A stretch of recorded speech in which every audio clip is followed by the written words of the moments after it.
Mm.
¿Listo?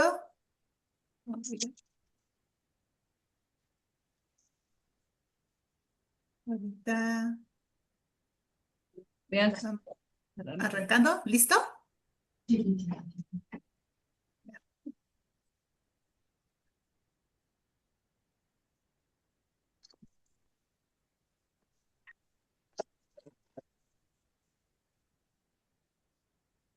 Sí. Escuché a Gloria. No alcanzo que se esté grabando.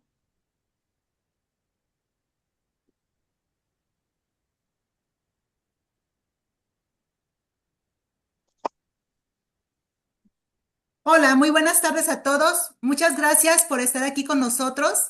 Bienvenidos a esta conferencia del mes, un mes muy especial para todos los biólogos porque vamos a celebrar la conmemoración al Día Mundial del Medio Ambiente con esta charla y que con mucho cariño recibo a la maestra Leslie Martínez Rubí, quienes fuimos contemporáneas, compañeras en la licenciatura en biología acá en CUCBA.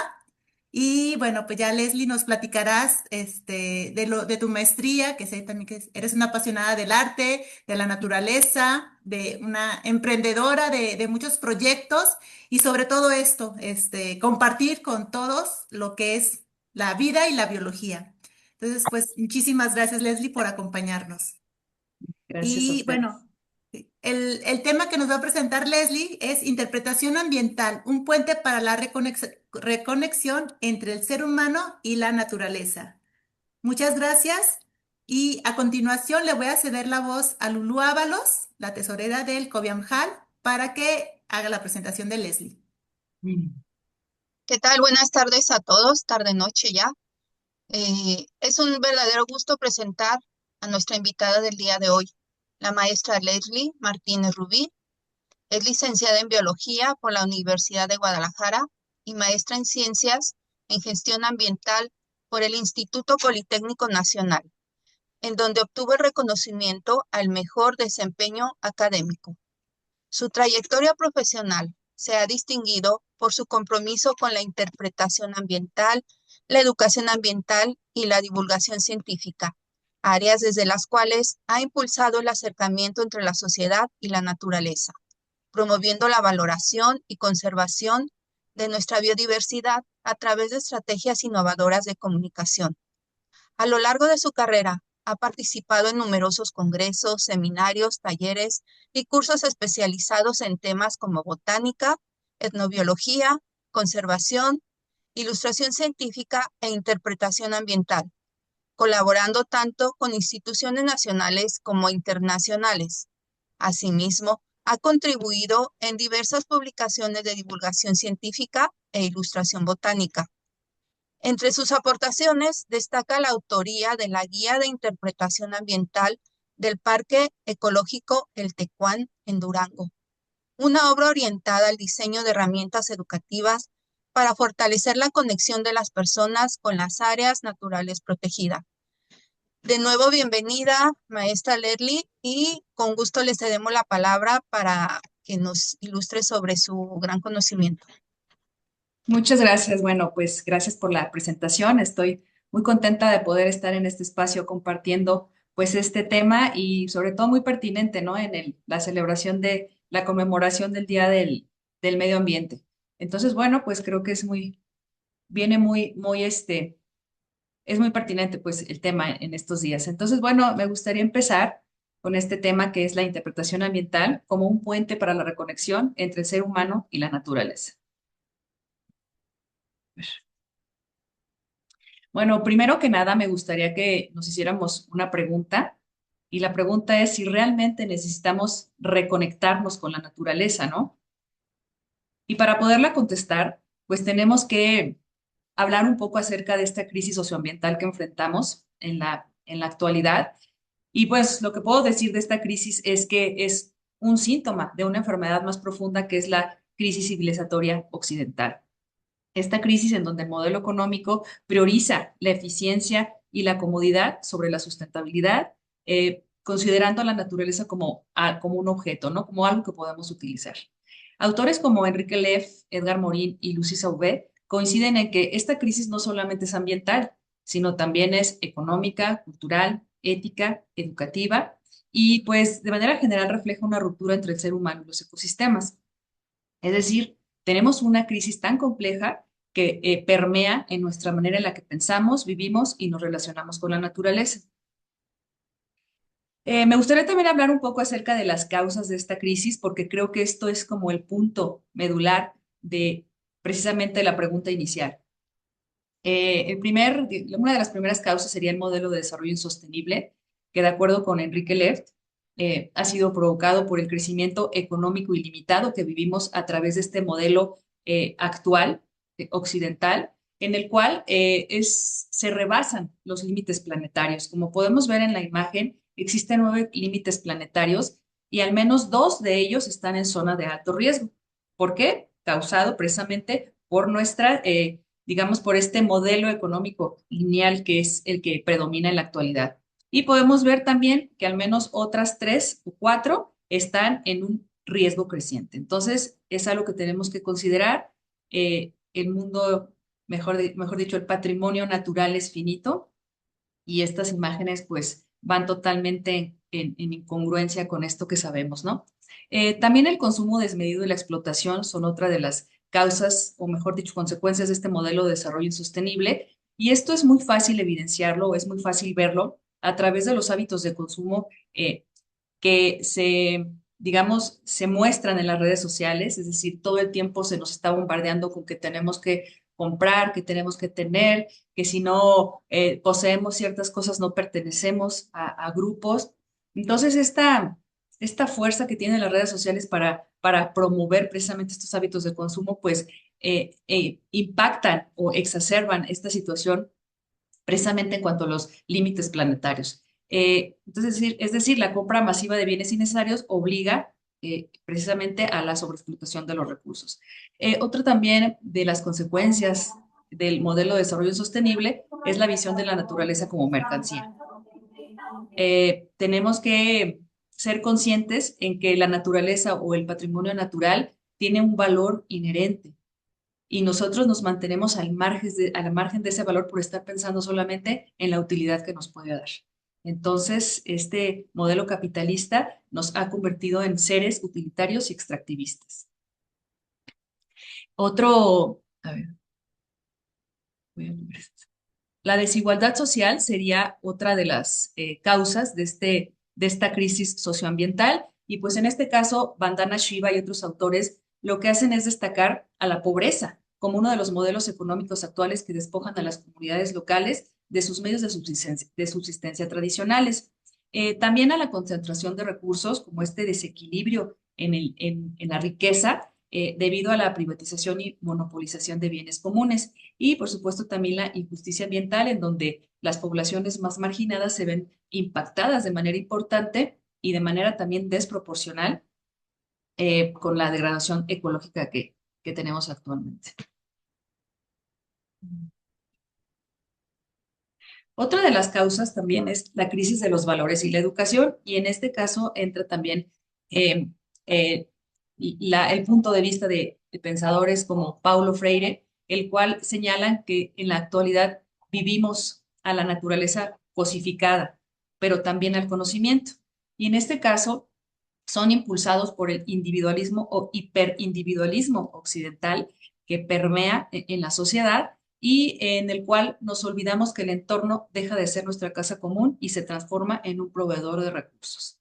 También resalta la pérdida del sentido comunitario, en el cual se le ve al joven o al ser humano como, digamos, instruido a través de una educación bancaria, en donde deja de haber individuos críticos que puedan cuestionar su forma de pensar, pero también sus decisiones, sus acciones respecto al medio ambiente, y los convierte en seres pasivos, competitivos y aislados. Y por lo tanto existe una pérdida del sentido comunitario, producto también de este individualismo o hiperindividualismo. Y también señala la poca conciencia ambiental que existe en la actualidad. Lo que señala de manera más precisa es que existe una muy poca comprensión y sensibilización sobre el impacto de nuestras acciones en el medio ambiente. Y pues nos hace una invitación a sentirnos parte del mundo, no solamente invitados de este mundo. Y bueno, la última de las causas que quiero señalar es la separación que existe entre la sociedad y la naturaleza. Esta separación sociedad-naturaleza ha desencadenado diferentes dicotomías, diferentes separaciones, y pues en este caso Edgar Morin y su pensamiento complejo señalan que existe un pensamiento moderno fragmentado.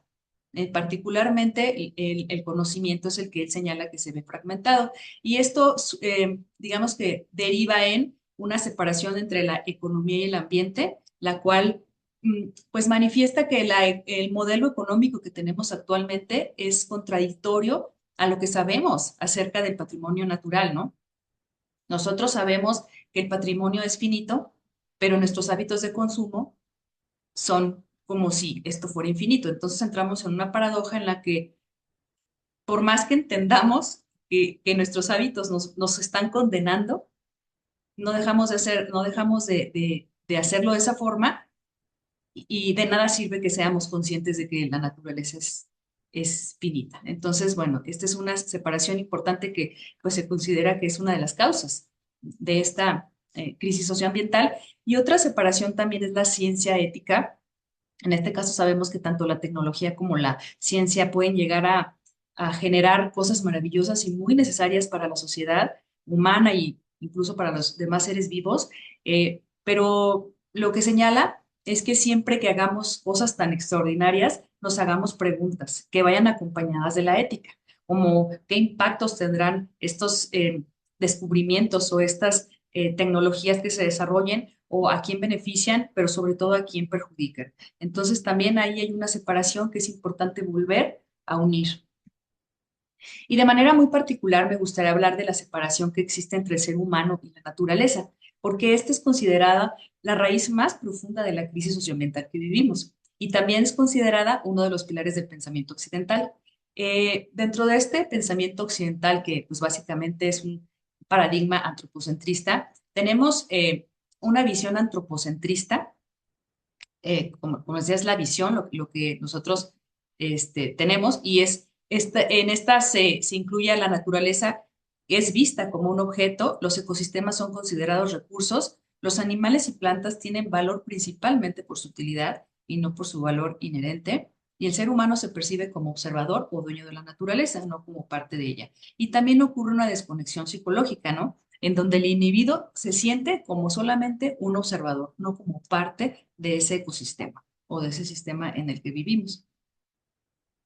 Y también me gustaría hablar un poquito acerca de la historia o de cómo es que ha surgido esta separación entre el ser humano y la naturaleza, porque coincide que esta separación en la manera en la que se va exacerbando, también se va exacerbando la degradación ambiental. Entonces, por eso considero que es interesante ver cómo de manera muy, muy general, cómo ha ido evolucionando.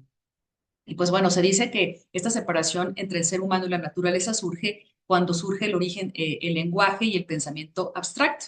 En esta época, que puede ser desde 150.000 años a 2 millones atrás, surge la capacidad cognitiva. Y entonces el ser humano empieza a voltear a ver la naturaleza como un objeto o como algo extraño, como algo estudiable, ¿no? Y ahí es donde inicia de manera, digo, podrías decirse donde se inaugura esta separación, al menos mental, entre el ser humano y la naturaleza. Más adelante, en la revolución agrícola, en el Neolítico, el hombre deja de ser nómada y se convierte en sedentario y se estaciona en un sitio. Cuando se estaciona en este sitio, comienza a hacer modificaciones en su entorno y de manera automática la tierra se convierte en una propiedad y en un recurso explotable. Y ahí es donde ocurren los primeros cambios ambientales a gran escala. Más adelante, en la antigüedad griega, y es donde se afianza este paradigma antropocentrista, el hombre es cuando ya, digamos que de manera oficial, se sitúa por encima o se percibe por encima de la naturaleza y la naturaleza pierde su carácter sagrado. Y entonces esta naturaleza se empieza a concebir como un conjunto ordenado para el uso del ser humano. Más adelante, en la Edad Moderna y la Revolución Científica, diversos pensadores, entre ellos René Descartes y Francis Bacon, destacan este pensamiento de que la naturaleza no tiene un valor, que realmente lo que vale es la mente humana. En el caso particular, René Descartes hace una separación entre mente y cuerpo y dice, bueno, el ser humano es la mente, el cuerpo y la naturaleza son cosas y no tienen ese mismo valor, ¿no? Y de igual forma lo hace Francis Bacon, diciendo que pues la ciencia está, digamos, mm, es como esta herramienta que nos puede ayudar a explotar los recursos naturales que están a nuestro servicio. Y en esta época también la naturaleza entonces se reduce a una máquina y se elimina totalmente el carácter de sagrado de la naturaleza. Más adelante, en el siglo XVIII y XIX, llega la revolución industrial y ya ocurre un uso masivo de los combustibles fósiles y explotaciones de los recursos a gran escala. También ya se empieza a ver la contaminación y despojo de ríos, de suelos y atmósferas, y hay, o se considera que hay una ruptura metabólica, es decir, un dominio sobre los ecosistemas y alteración irreversible del equilibrio natural. Y bueno, ya conociendo entonces las causas de esta crisis socioambiental, podemos ver y podemos entender por qué se considera socioambiental y no solamente ambiental, y eso puede ser a través de sus manifestaciones. Entonces, esta crisis se manifiesta de manera ambiental a través del cambio climático, sequías, incendios forestales, pérdida de la biodiversidad, deforestación y otras manifestaciones más. Y como podemos ver en las imágenes, a mí me parece que son imágenes que cada vez nos son más familiares, incluso, bueno, a excepción del oso que puede, digo, es más complejo verlo de manera cercana. La primera imagen me parece que es algo que vemos cada vez con más frecuencia y más cerca de nosotros, lo cual pues es un indicador importante de cómo este deterioro va avanzando. En el caso de eh, digamos, esta crisis social también que hay, podemos ver pobreza, migración, escasez de agua, conflictos territoriales y problemas de salud. Y en este caso particular de los problemas de salud, hay un punto importante que es en la salud del cuerpo, particularmente la mental, que es la que más ha estado como llamando la atención en la medicina, en la salud pública. Y culturalmente, bueno, existe una desconexión con la naturaleza, una pérdida de saberes tradicionales, este consumismo exacerbado, que es el que predomina actualmente debido a este modelo económico, y una falta de identidad ecológica. Es decir, debido a la separación que existe entre el ser humano y la naturaleza, y aparte de todas estas causas previas que habíamos comentado, el ser humano tiene una visión fragmentada del mundo. Es decir, no logramos ver las conexiones reales que existen entre la sociedad y la naturaleza.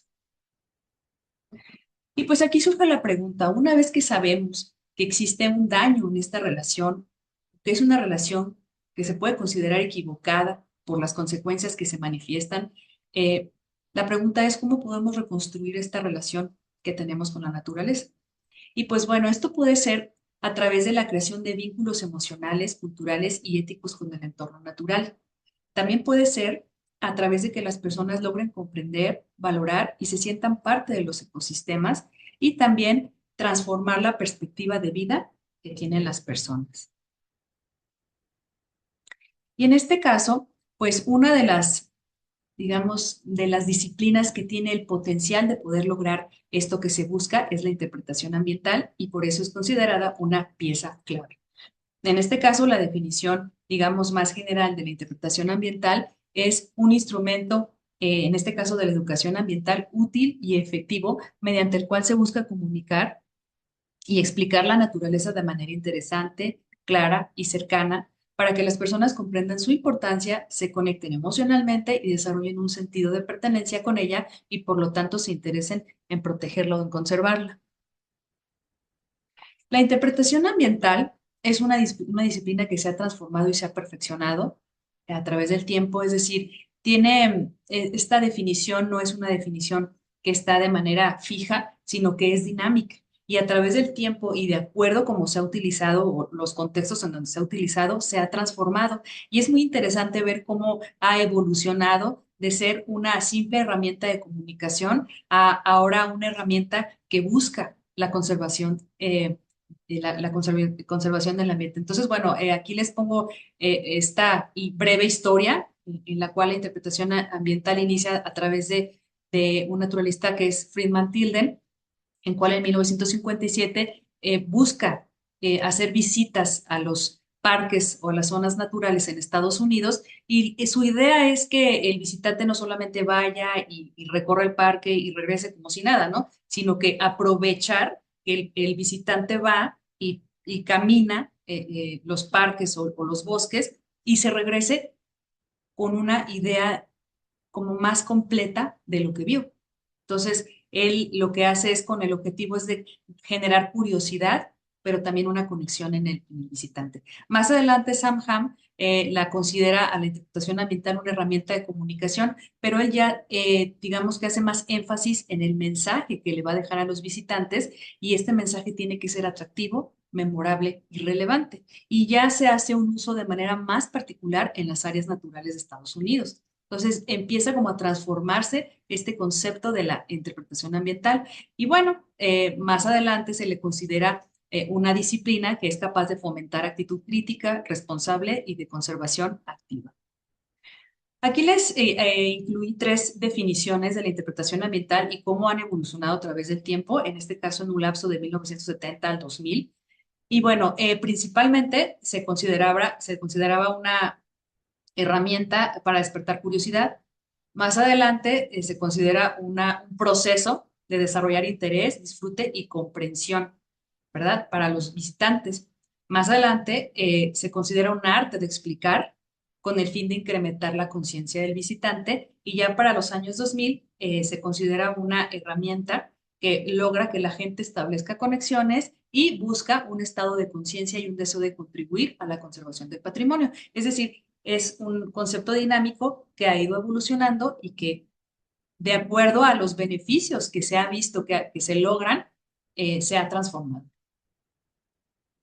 ¿Y cuáles son los objetivos de la interpretación ambiental? Bueno, uno de sus objetivos es desarrollar estrategias para hacer el ambiente comprensible y significativo. Aquí podemos ver unas imágenes en donde los visitantes de parques acompañan esta visita con, en este caso, señaléticas, pero también con audios o con la compañía de un guía que les permiten ir entendiendo las relaciones o las interacciones que van viendo en el camino. Entonces, bueno, en este caso, digamos, el viaje o a la caminata se convierte en una caminata de comprensión y significado. Otro de sus objetivos también es convertir el conocimiento en experiencia. En este caso, se dice que la gente conecta más con la naturaleza cuando la vive directamente. Y digamos que entonces la interpretación ambiental es lo que logra, ¿no? Acercar a los visitantes al sitio, pero también enseñarlo y conectarlo. Y aquí podemos ver uno de los ejemplos principales que son los senderos interpretativos, como se puede ver en la imagen número 1, en la que el visitante va caminando, observando, escuchando, sintiendo, aprendiendo y conectándose con el lugar que está visitando. Esto también incluye la observación de flora y fauna de manera más directa, actividades sensoriales, experiencias inmersivas, las cuales permiten que se sienta al ecosistema, no solo se aprenda. Y bueno, estas experiencias lo que logran despertar esa empatía, pero también un sentido de pertenencia, que es lo que pues se busca, ¿no? Al final. También se busca recuperar la dimensión cultural de la naturaleza. En este caso, hay muchos grupos étnicos que viven dentro de las áreas naturales protegidas y que pueden, digamos, acompañar esta interpretación para fungir como un ejemplo de formas de relacionarnos con estos sitios. Ellos tienen una cosmovisión distinta a la que tenemos nosotros y la forma en la que conviven con los demás seres, con lo vivo y lo no vivo, son formas que nos pueden modificar a nosotros, nuestros paradigmas incluso, o simplemente una actitud. Entonces son grandes maestros también que nos pueden o que pueden enriquecer estas visitas. Y junto con estas visitas y este conocimiento se pueden integrar precisamente los saberes tradicionales, los usos medicinales de plantas, historias locales, cosmovisiones indígenas y memoria biocultural del territorio. Bueno, en este caso, a reserva que ellos quieran compartir la información, siempre es haciéndolo a través del respeto, no de manera invasiva y mucho menos extractivista, pero algunas comunidades acceden precisamente a compartir su manera de ver el mundo y pues es algo que también se tiene que rescatar y parte de los objetivos de la interpretación ambiental. También la interpretación busca generar emociones, no solo datos, aunque sabemos que el dato científico es lo que, digamos, lo que queremos compartir principalmente, no es lo único. Queremos compartir el dato, pero acompañado de emociones. ¿Y por qué acompañado de emociones? ¿Qué tiene de importante o de interesante que no vaya el dato nada más? O sea, ¿qué me trae de beneficios, digamos, ante la conservación de los ecosistemas? Bueno, vemos en este cuadro lo que es una emoción y vemos que es una respuesta interna a sucesos de la vida generando cambios fisiológicos y endocrinos para adaptarse. Es decir, estos cambios o estas emociones se sienten desde la punta de los pies hasta la mente.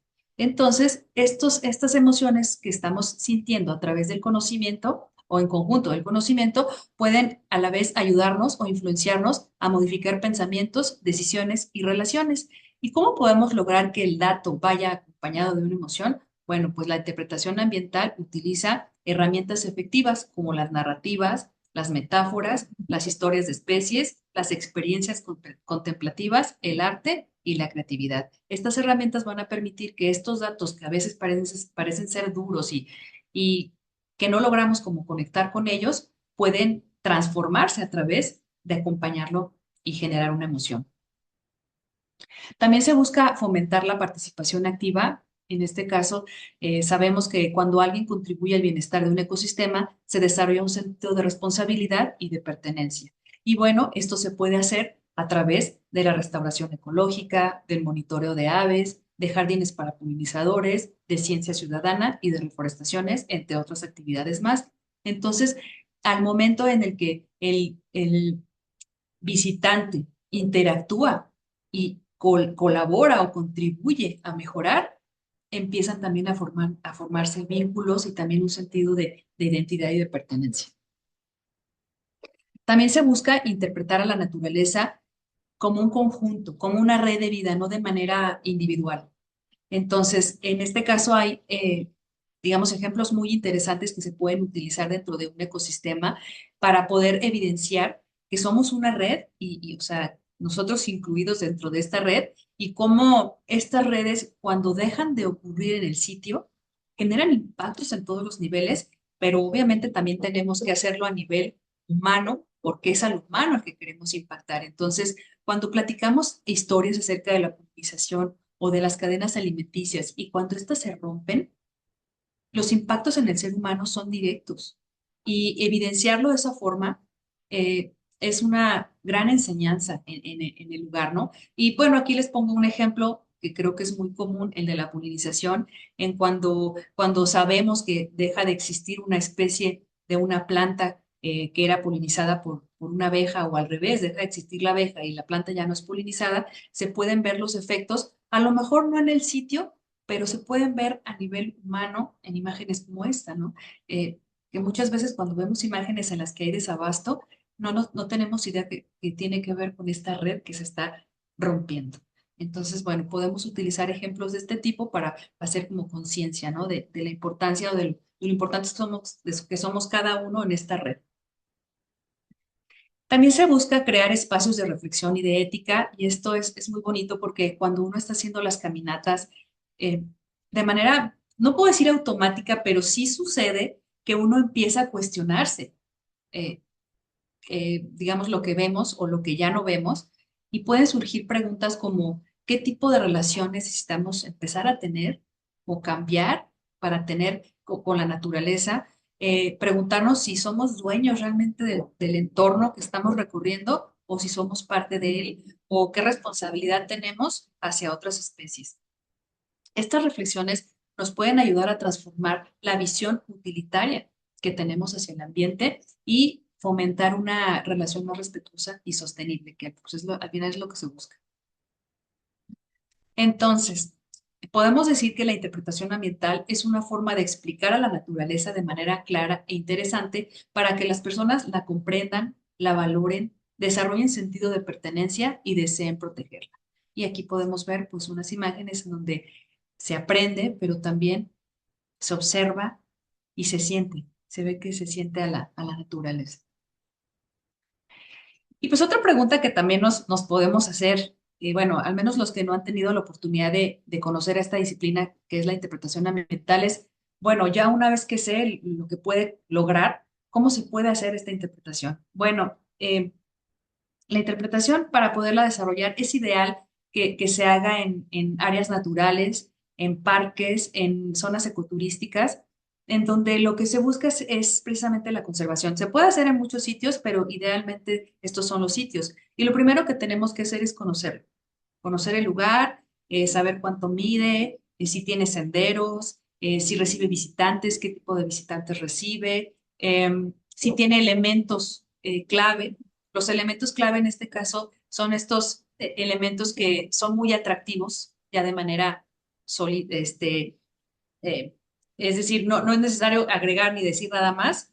De manera automática son elementos que llaman la atención, como ríos, como cascadas, como algunas formaciones rocosas, a lo mejor la presencia de algún felino, algún mamífero, especies endémicas, algo que llame la atención, perdón.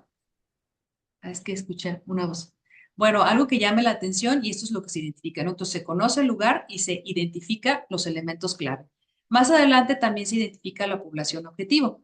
Y en este caso es qué clase de visitantes recibe el lugar. Hay lugares que a lo mejor reciben solamente estudiantes o solamente familias o solamente investigadores o solamente gente de menor edad o gente adulta, no sabemos. Entonces tenemos que identificar porque con base en eso, en nuestra población, es como se va a empezar a desarrollar la interpretación ambiental o en este caso el mensaje que se pretende dar. También se tiene que definir un tema central. No podemos llegar a un lugar y decir, bueno, puedo hablar de todo, ¿no? Es imposible hablar de todo, tenemos que ser muy selectivos y decir, por ejemplo, de este lugar lo que me llama la atención es la vegetación, que es maravillosa y que hay muchas interacciones que se pueden destacar, o las formaciones rocosas también puede ser un tema central, o los cuerpos de agua también puede ser. Entonces, bueno, tenemos que identificar y elegir cuál es el tema que consideramos que es más interpretable, ¿no? También tenemos que hacer una selección de las técnicas que vamos a utilizar, que son denominadas las técnicas interpretativas, y en este caso, digamos que lo que deben de tener estas técnicas es que involucren los sentidos, que provoquen la reflexión y que fomenten la participación. Más adelante vamos a tener que hacer el diseño de la experiencia y en este caso se ha considerado, todos los que han estudiado la interpretación ambiental, que es muy adecuado que esta experiencia sea de una sola idea, fácil de seguir, que sea significativa, pero que también sea amena. ¿Y por qué amena? No con la finalidad de convertir la interpretación en un circo, ni mucho menos, pero no hay que perder el foco de que al final, tanto la educación como la interpretación ambiental son maneras de educar no formales. Y cuando son no formales, no podemos tener cautivo al visitante o al educando o al aprendiz. Y tenemos que tener estrategias para poderlo mantener de alguna manera cautivo, a lo mejor no en un lugar, pero sí que siga acompañando la interpretación, porque si no, no tiene sentido que desarrollemos cosas tan profundas digamos, con un objetivo tan claro, si no va a haber quien lo quiera escuchar o quien lo quiera vivir. Entonces, es por eso que se considera que sean a menos es importante, con esa finalidad, ¿no? De poder cautivar un poco al visitante para que nos escuche para que viva la experiencia de la interpretación. Y pues al final lo que se tiene que hacer es hacer una evaluación y hacer los ajustes necesarios. Pues como ustedes lo han visto a través de esta presentación, la interpretación va mejorándose y va cambiando, se va transformando con el tiempo Y todo esto también es a raíz de estas evaluaciones y de estos ajustes. ¿Qué es lo que me ha funcionado? ¿Qué es lo que no me ha funcionado? ¿Qué puedo mejorar? ¿Qué puedo agregar? Y todo esto es gracias a precisamente a evaluar al final los procesos.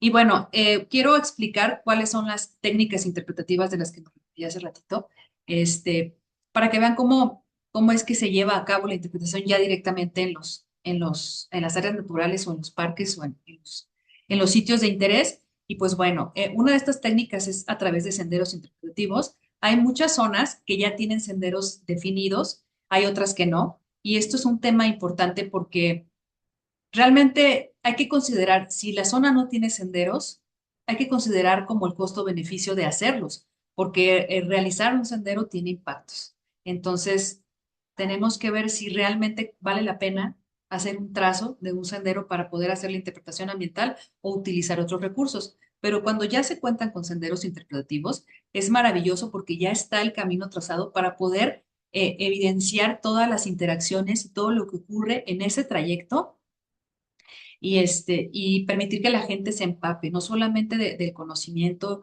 y de las interacciones que ve, sino de todo lo que pueda rodear el proceso o la estrategia interpretativa. Entonces, estos recorridos lo que hacen es explicar procesos ecológicos y procesos de las especies. También se pueden desarrollar talleres educativos. En este caso, pues son actividades prácticas donde las personas participan, hacen sus recorridos también, pueden peinar la zona, conocerla y después aterrizar lo que vieron en un taller. Puede ser algo práctico, puede ser algo sensorial, distintos tipos o distintas maneras de acercar al visitante a que eso que vio afuera, en el bosque, en el parque o en el área natural, sea como se llame, lo pueda percibir a través de sus sentidos. También se puede hacer a través de la observación de la flora y la fauna. Eh, no hay como tener un contacto directo con el ecosistema para poder generar la mayor conciencia y al menos en mi experiencia, para mí, hacer observación de aves ha sido maravilloso porque tú los ves desde lejos y al menos que tengas una vista muy buena o algo extraordinario, eh, normalmente uno ve pues las aves y las ve grisecitas, cafecitas, pero ya cuando agarras unos binoculares te das cuenta de que tienen colores maravillosos que van del rojo, el verde, el morado, el amarillo, vibrantes, eh, de diferentes formas, tamaños, hacen sonidos. Es un mundo aparte. Entonces, tener una herramienta como unos binoculares en un sitio donde se hace interpretación y aparte acompañado de una historia o de antropomorfizar un poco como las historias de los seres vivos para que el hombre se sienta un poco más empático a través de la situación que viven la fauna o la flora de un lugar, creo que es un momento muy profundo de reconexión también y de conciencia para los visitantes. También se puede hacer interpretación o se puede utilizar para la interpretación el arte y la sensibilización. Es sabido que el arte conecta emocionalmente con la naturaleza y esto puede ser a través de dos formas. A través de que nosotros hagamos el arte. Aquí podemos ver un ejemplo donde es como utilizan algo que está generando un problema, como puede ser plástico, pero lo están convirtiendo en una representación que nos hace ser conscientes, ¿no? Porque esto mismo es lo que está causando el impacto al ser vivo que están formando. Entonces, en este trayecto de crear, se mueven cosas, se mueven emociones, se mueven creencias, eh, conocimientos, entonces eh, se construye digamos, se van formando a lo mejor hasta nuevos paradigmas, eso no lo sé todavía, pero podemos ir caminándolo hacia allá, ¿no? Y también se puede generar emociones a través de observar el arte, no solamente haciéndolo. Y pues aquí tenemos una obra maravillosa. También hay muchas obras de arte que reflejan no solamente lo bonito que es la vida, sino la situación ambiental que se vive. Y bueno, entonces aquí puedo decir que el arte nos permite comprender la belleza, la fragilidad y la inmensidad del mundo natural, lo que fomenta un profundo sentido de empatía, respeto y de conciencia. Y entonces, ¿cuál es el valor de la interpretación ambiental? Bueno, su valor es que toda esta información se convierte en una experiencia vivencial y pues tiene como fundamento pedagógico que se hace a través del aprendizaje significativo. Es decir, el conocimiento deja de ser abstracto y lo convertimos o lo empezamos a vivir a través de la experiencia y ya no solamente a través del dato frío, ¿no? Lo transformamos a través de tocar, de vivir, de sentir, de ver en algo experiencial. También otra de las aportes que hace la interpretación es justamente lo que comentábamos hace rato, la integración del conocimiento tradicional, porque también es fundamental y forma parte de esta crisis, esta carencia de conocimiento acerca de la cultura, que pues si somos ya más unificadores, cultura, ser humano, naturaleza, somos lo mismo, ¿no? Entonces, esta integración del conocimiento tradicional a volver a unir, a volver a formar parte de una misma cosa. Y bueno, ¿cuál es el impacto de la interpretación ambiental? Aunque no es muy recurrido o muy considerado como necesario a veces hacer evaluaciones de un trabajo de este tipo, eh, sí ha sido como últimamente recurrido esto de hacer evaluaciones al final para ver si realmente lo que estamos haciendo tiene una función, si realmente cumple o si realmente lo podemos utilizar como una herramienta para esta crisis que enfrentamos. Y pues bueno, algunos estudios han revelado que definitivamente entre el antes y el después de un grupo que vivió una experiencia de interpretación ambiental, hay cambios, al menos principalmente en el conocimiento y en la actitud de las personas que lo vivieron. Es decir, tiene una función y tiene una función en el conocimiento, pero también y más importante en la actitud de los visitantes, pero aún queda camino por descubrir, porque hasta hoy no se ha logrado establecer un método de evaluación que sea adecuado para medir los impactos a largo plazo. Los impactos que se han observado son a corto plazo, es decir, las personas salen movidas, muchas veces salen muy emocionadas de las cosas que escuchan, que ven, pero no podemos garantizar que esta sensación dure más después de que se fueron del parque o a la semana o entonces, eso es algo que se tiene que seguir estudiando y pues es por eso que es de interés para mí y para muchas personas seguir difundiendo a esta disciplina para que se sepa que es una manera, una alternativa de poder empezar a cambiar como estas actitudes o a empezar a concientizar ambientalmente a la población. Entonces, en la medida en la que se vaya difundiendo y se vaya aplicando más, podemos ir desarrollando mejores formas de evaluar y poder saber si realmente estos movimientos que se generan dentro del visitante, pues son a largo plazo.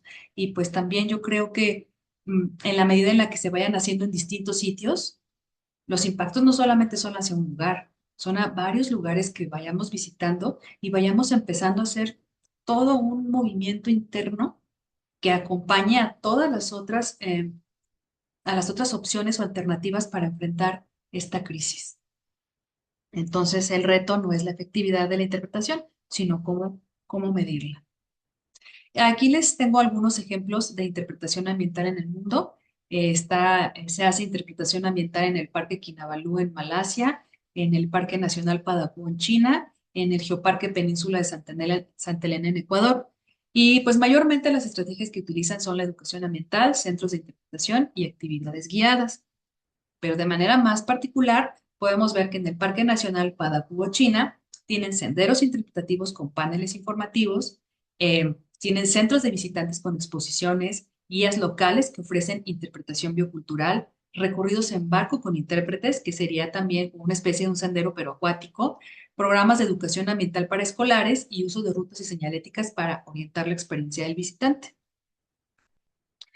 En el Geoparque Península de Santa Elena, Ecuador, tienen centros de visitantes y salas interpretativas, tienen rutas y paneles geológicos y culturales en geoparques, talleres comunitarios, material multilingüe, formación de guías locales, lo cual es importante porque para ser o para poder ser un guía interpretativo se requieren de muchos elementos, no solamente aprenderte una lista de conceptos o de información, tienes que estar como dotado de ciertas cualidades, entre ellas saber, conocer perfectamente el lugar, conocer los datos interesantes, debes de tener buenas estrategias pedagógicas para poder enseñar, pero también tienes que ser buen comunicador y también tienes que ser ameno en muchas de las ocasiones. Entonces, que haya formaciones de guías me parece que es extraordinario porque al final es la base de la interpretación, si es que se desea tener una interpretación a través de un guía, porque también puede ser autoguiada.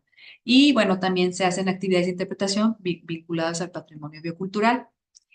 En el caso de la interpretación ambiental en México, cada vez está siendo más utilizada en áreas naturales protegidas, y aquí tenemos el ejemplo de la Reserva de la Biosfera Pantanos de Centla, en Tabasco, y ahí ya tienen un centro de interpretación que es llamado la Casa del Agua. También tienen una torre, mirador, tienen recorridos en lancha con interpretación y rutas guiadas y material didáctico para los visitantes y para las escuelas. En la Reserva de la Biosfera del Cielo, que está en Gómez Farías, Tamaulipas, tienen un centro de interpretación ecológica. Ellos hacen exposiciones, hacen talleres y hacen visitas guiadas. Y también cuentan con miradores en donde realizan actividades educativas, como podemos ver en las imágenes. En la Reserva del Pinacate y Gran Desierto de Altar en Sonora, tienen centros y módulos interpretativos, propuestas y proyectos de centros de interpretación, actividades de difusión y sensibilización comunitaria. Y bueno, aquí también podemos ver que ellos utilizan el arte como parte de las estrategias de la interpretación ambiental.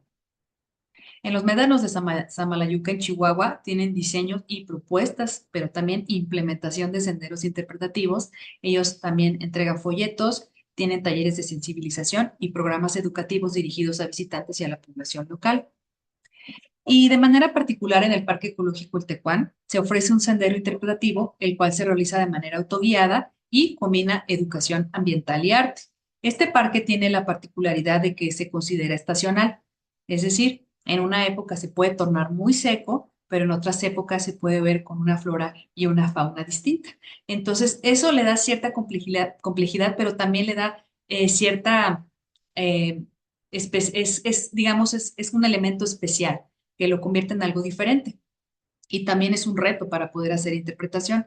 Entonces, en este parque es donde se hizo la guía de interpretación ambiental, la cual no solamente acompañó el mensaje, que este mensaje es considerada como la información científica que queremos con el que el visitante se vaya a su casa, sino que también se acompaña este mensaje con historias, son cuentos que pueden leerlos, pero también los pueden escuchar. Hay unos códigos QR y también viene acompañado de unas acuarelas que complementan la experiencia. Entonces ahí el visitante ve el lugar, entiende que es estacional, digo, son 10 estaciones, y cada estación comprende una cosa diferente, y por ejemplo, en este caso de la estacionalidad, escucha una historia que le explica, no solamente de manera científica le explica lo que es la estacionalidad, sino a través de una historia, logra entenderlo y también lo logra entender a través de una imagen. Entonces son como el movimiento no solamente del aprendizaje, sino también de conectar lo que está viendo con historias personales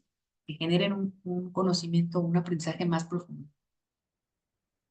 Y pues bueno, actualmente esta guía de interpretación ambiental es utilizada por la Secretaría de Recursos Naturales y Medio Ambiente como una herramienta para la conservación y participación social. También funciona como un modelo para otras áreas naturales protegidas similares. En este caso, tiene la particularidad también de que no cuentan con suficientes recursos.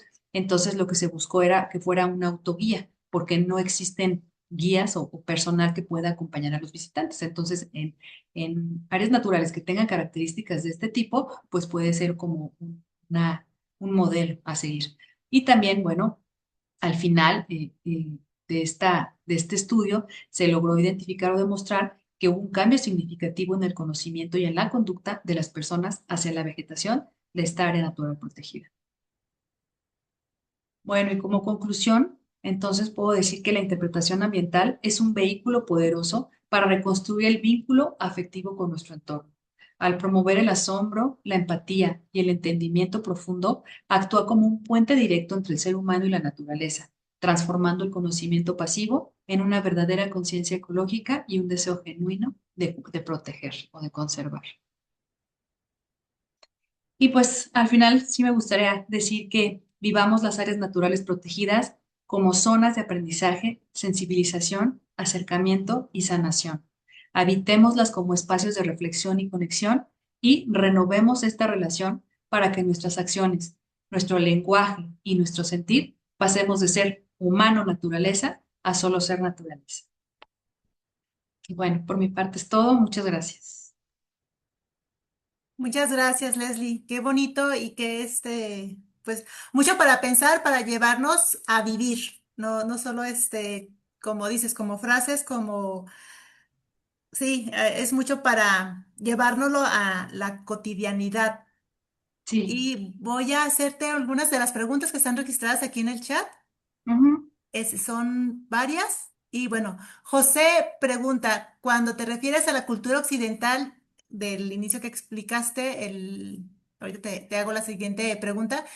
Sí. Cuando te refieres a la cultura occidental, ¿te refieres a la cultura moderna o también a las culturas antiguas? Y junto con esta viene, ¿cómo sabemos que en el Neolítico o incluso antes los humanos cosificaron la naturaleza?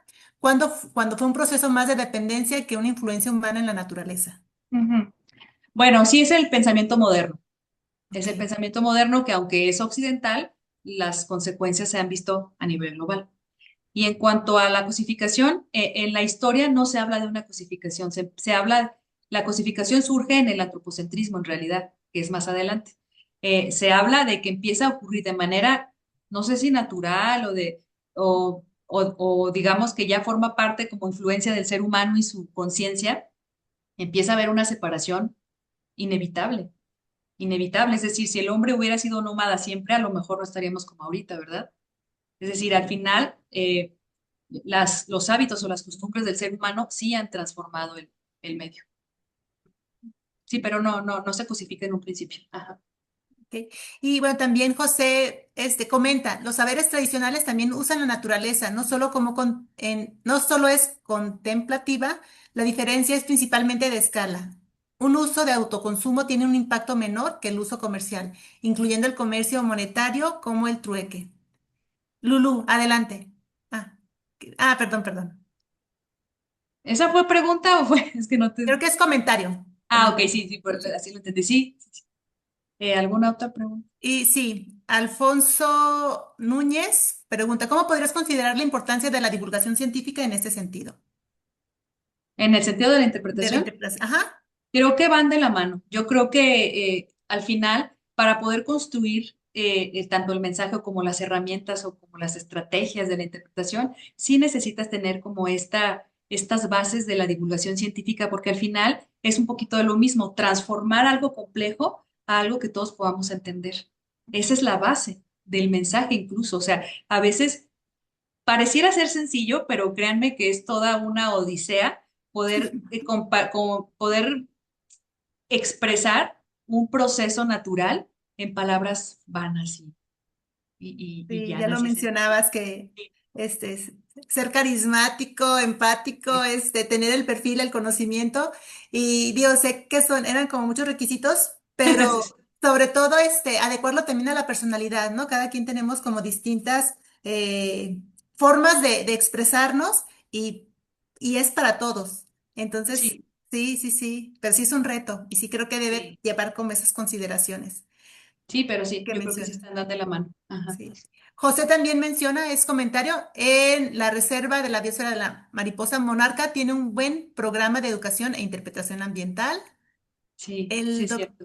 el doctor Ezequiel Magallón pregunta, ¿por qué no se ha considerado la barranca de Huentitán para convertirla en un sendero interpretativo y no solo en una pista para ir a correr? Eso sería muy bueno. Por eso yo les decía que en la medida en la que se conozca esta disciplina o se difunda más, siento que va a ser más considerada. O sea, yo creo que el problema de la interpretación no es que funcione o no, sino que no es muy conocida. Y creo que sí puede ser un recurso muy, pues muy fructífero, por así decirlo, Sí. en áreas como la Barranca, que es muy visitada y que la gente va feliz de la vida a hacer estos recorridos enormes. Imagínense que aparte de hacer los recorridos, vayan aprendiendo y que vayan interiorizando. O sea, sería maravilloso.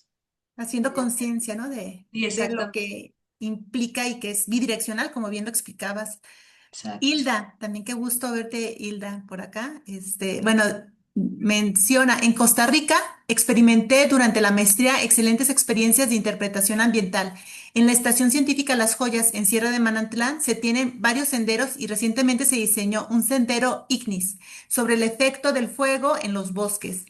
Muy interesante. Considero que es una herramienta de educación ambiental increíble y muchas felicidades. Gracias, sí, sí, sí es. Sí es. Ojalá que lo hagan más y más y más. Sí.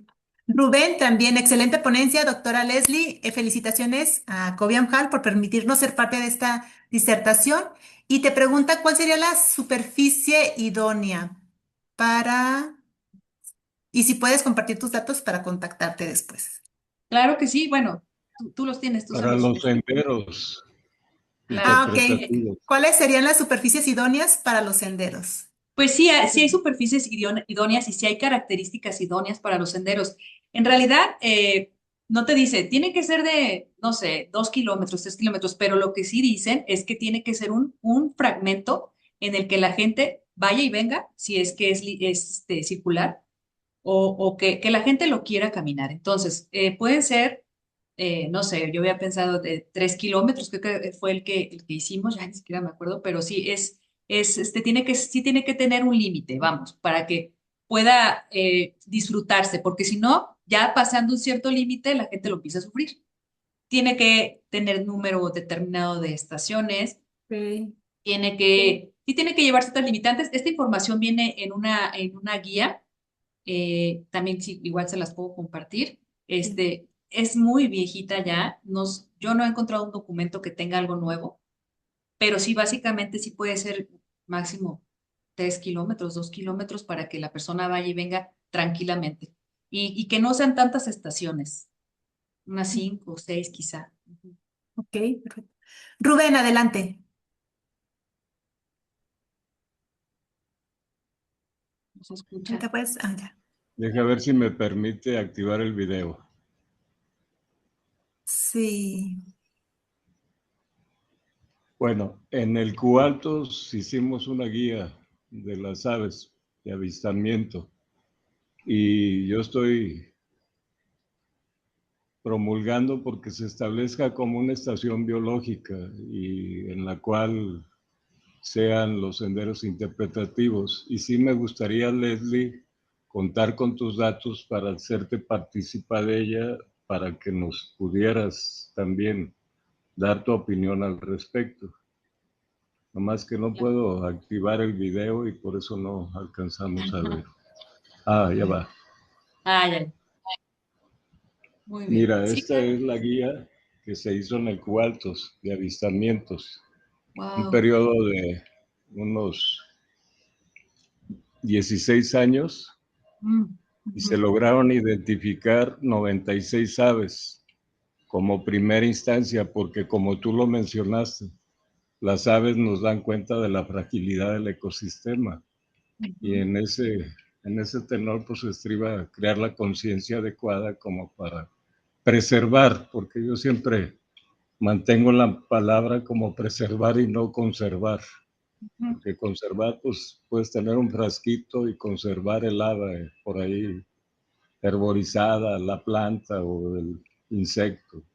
Entonces, preservar lo que antiguamente teníamos como área natural en el sitio. Y mi propuesta es que los centros universitarios se constituyan como estaciones biológicas, pero Rubén Aguirre parece ser que no tiene esa capacidad que mostraste tú en este momento de disertar y darnos la explicación muy, muy entendible para poder manejarla. Y sí me gustaría tener o sea, si es que pudieras proporcionarme tu contacto para empezar a platicar al respecto, igual con las personas de Cobiancal, ¿verdad? Claro que sí. Gracias. No, gracias a usted. Sí, algo que dijo ahorita el doctor Rubén Magdaleno, este, es que creo que el lenguaje es muy importante Leslie, quítame los apodos, Rubén. bueno, usted, Rubén, es muy importante el lenguaje y precisamente en la parte final yo quise hacer énfasis en esto, ¿no? Eh, no sabemos ya llamar las cosas por lo que son. Y yo digo, ¿por qué siempre tenemos que hacer en nuestro discurso la separación? que tanto peleamos que se quite, que se rompa, que se vuelva a unir, ¿no? Entonces, siempre tenemos que decir, se separa ser humano, naturaleza, se conserva en lugar de se preserva, ¿no? Yo creo que desde ahí tendremos que partir en hacer esas modificaciones en nuestro lenguaje y desde ahí empieza a haber cambios. Entonces, estoy de acuerdo con Rubén. Muchas Y gracias. gracias. Sí, gracias por la respuesta. Y sí, el, bueno, quiero integrar la pregunta de José, que también dice, ¿qué pasa con la administración y manejo de la primavera? ¿Funciona la educación ambiental ahí? Pues platicarles que también desde el COBIAMJAL tenemos un convenio con OP de la primavera y sí estamos iniciando con trabajo y justo tenemos el proyecto de iniciar el sendero interpretativo, pero así como dice Rubén, sería interesante platicarlo porque me recordó cuando yo quería dibujar y me dice, no, pues es que para dibujar necesitas toda la técnica, necesitas Ujú. primero programar, necesitas hacer el bosquejos, o sea, no nada más es agarrar el pincel y ya, plasmarlo sobre la hoja. Entonces, también me gustó mucho todo lo que explicaste porque, como bien dices, hay que programarlo, hay métricas, hay una metodología para implementarlo. Entonces, sí, también me voy a acercar contigo, Leslie. Claro que sí, Y, y te claro que quería, sí, yo feliz. Yo feliz de sí, la vida de compartirles esto, de verdad, o sea, no es ningún secreto y al contrario, lo mejor es que se sepa, que se comprenda, que no nada más sea un concepto que se escuche, ay, sí, hablaron de esto, y creo que es lo mismo que la ah, educación. Parte de, pero no, exacto. es una manera diferente de actuar. Ujú. Sí, y en ese sentido también, ¿ha habido algún intento, alguna estrategia para poder medir el impacto que tiene estos senderos interpretativos, prácticas de educación ambiental? ¿Cómo se pudiera o qué se ha hecho? Pues básicamente lo que se hace es medirlo a través de la conducta y del conocimiento. Es complejo porque es muy abstracto, es subjetivo, ¿no? Lo que yo pienso, lo que siento, lo que opino, pues no se puede medir. Entonces, es ahí donde ha radicado la complejidad de poder decir si algo Sí. así funciona o no. Lo que sí se ha podido medir y que tenemos datos de eso es que el conocimiento, por supuesto que queda. O sea, Ujú. después de la Sí. intervención de interpretación ambiental, es un hecho que todos llegan en ceros o a lo mejor a la mitad y salen expertos al menos en el sendero. Eso es un hecho. Lo que ha sido complicado es medir la actitud y ver si eso puede cambiar o puede modificar nuestra conducta. Es que Sí, es sí, una sí. serie de pasos muy complejos. El ser humano es muy complejo. Entonces, Sí. ahí es donde radica la dificultad de evaluar. Sin embargo, sí hay muchos estudios que han evaluado esto y han logrado decir, por supuesto que hay un cambio en la actitud, pero lo que no sé decirte es cuánto va a durar. Ujú. Ese es Sí. el reto ahorita, es seguir indagando y seguir haciendo investigación para poder determinar, ¿sabes qué? Una interpretación ambiental o una intervención de interpretación si es para toda la vida o dura 6 meses, o recomiendo que después de que se Ujú. les acabe el efecto vuelvan a hacer otra. O sea, Ok, todavía ok. no hay mucha información de esto y es en lo que tenemos que trabajar. Ok, no, y qué interesante porque sí, es labor de todos y labor de todos, pues ya nos vamos a instruir. Vamos a acompañar a José, que también nos pregunta si hay diferencia real entre la primavera antes y después de la OPD. Yo considero que sí, pero otra vez nos falta involucrarnos como sociedad, nos falta involucrarnos como academia. Les adelanto que ha habido ya esos acercamientos a través del colegio entre la universidad y la OPD para ver cómo toda esa información que se está recabando con investigación científica, cómo se puede integrar para así traducirla a aspectos funcionales y aspectos que realmente se evidencien, y que cuidemos, pero entonces lo esta plantíos de agave pues se observaron y que ya se denunciaron más bien, pues es parte de hacer, de esta conciencia que tenemos de que por qué van a vulnerar, por qué van se me va la palabra, pues, pero por qué van ay, pues interrumpir, ¿cómo se diría? Hacer disturbio, pues, A en devastar, este así. bosque. Ajá. Entonces, pero sí, sí considero que es pues tarea de todos nosotros, como sociedad, como académicos y como todo. Y para eso, pues es importante, como bien decías, el conocimiento es poder, y entonces saber que somos entes biológicos, que dependemos de nuestro ambiente y pues que más nos vale conservarlo. No, no Sí, conservarlo, ¿cómo? Preservarlo. sí, pues aquí hay un comentario que yo leí que dice, o sea, nos estamos preocupando por conservar los ecosistemas, pero en realidad lo que tenemos que conservar es la vida, Sí, sí, porque sí. pues al final eso es lo que estamos cuidando, ¿no? La vida de todos. De Entonces, todos, sí, de todos los incluidos seres que nosotros, habitamos. Sí. incluidos nosotros, aunque no lo queramos entender. Ujú. Sí, sí, sí, sí, no, y da para mucho esta plática porque lo mencionabas ya, o sea, cómo el impacto que tiene todo lo que percibimos desde nuestros sentidos, o sea, lo que vemos, lo que escuchamos, lo que olemos, cómo cambia nuestro estado mental y cómo si estamos contentos, pues vamos a responder diferente, vamos a aprender diferente y es ese proceso de retroalimentación, como si contaminamos también, todas esas partículas nos están contaminando, como si le quitamos los nutrientes al suelo, pues también no nos vamos a alimentar, o sea, sí es como toda una red y somos entes biológicos que compartimos la Tierra desde que el ancestro común, el último ancestro común, el Luca, pues compartimos esto que, como bien decías, se llama vida. Y Sí. bueno, quiero aprovechar para que hagas comercial, Leslie, de lo que haces, de la iniciativa, de tu podcast, de todas las acciones que estás haciendo en pro de. Bueno, pues yo ahorita soy investigador independiente y pues yo he tenido más bien un acercamiento hasta ahorita a través de la divulgación científica y pues lo que estoy haciendo es participar precisamente con diferentes instituciones. Ahorita participo muy de la mano con el Jardín Etnobiológico Estatal de Durango, en donde ellos pues están dando la tarea de promover el conocimiento, no solo a todos los niveles, eh, vegetales, digo, perdón, vegetación, mamíferos, bueno, en general la fauna, la cultura, son unos grandes apasionados de promover todos los grupos étnicos que están en el estado de Durango, que es donde yo radico. Este, y pues bueno, participo con ellos en diferentes cosas. Ahorita estamos haciendo unas cápsulas que se llama Ecos Etnobiológicos que transmiten a través de Radio UGED, que es la universidad del estado, y también a través de Spotify. Y de manera particular estoy haciendo un podcast que se llama La vida de la vida, que también está en Spotify, que se encarga de hablar precisamente de las especies. eh, pues se llama La vida de la vida, biografía de las especies, y yo lo que he querido es no enfocarme en las especies como a nivel utilitario, precisamente para combatir esta idea, sino simplemente vamos a hablar de una especie y cuál es su función en el ecosistema. Y por supuesto que nosotros somos parte del ecosistema y también se habla del beneficio que puede tener el humano, pero no es el foco.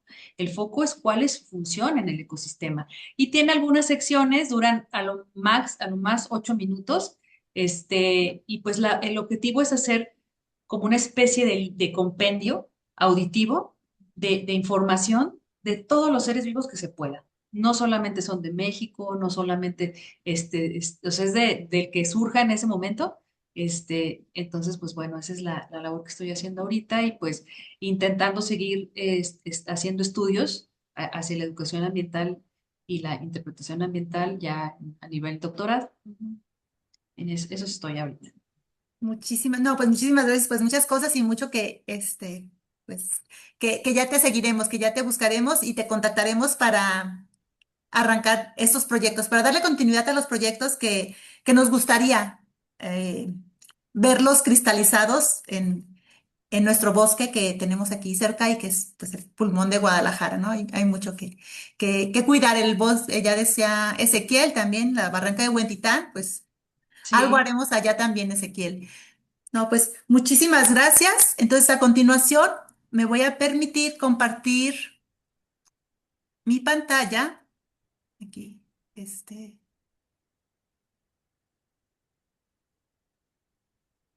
para hacerte la entrega de la constancia. Y le voy a Ah, pedir a Lulú, si me ayudas a leerla, por favor, Lulú.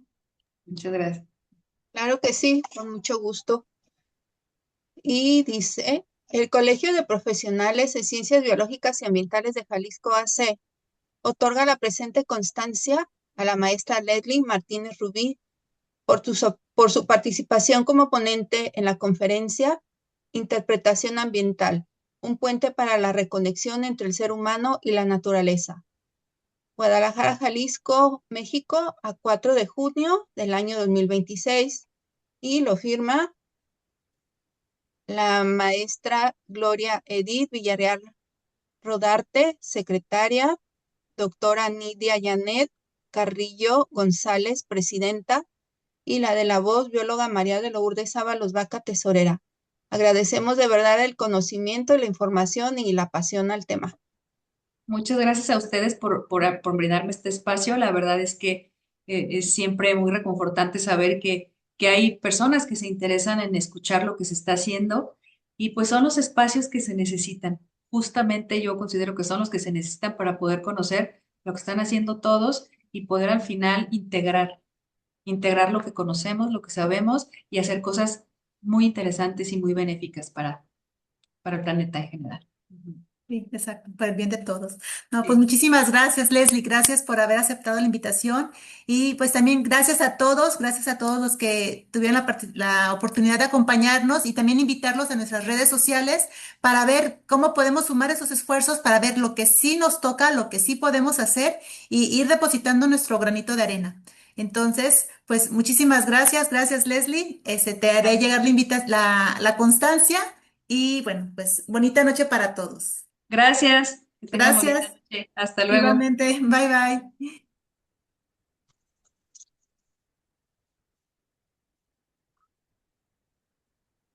Nos vemos luego, Nidia. Nos vemos, Lulu. Voy a detener Ok. la grabación.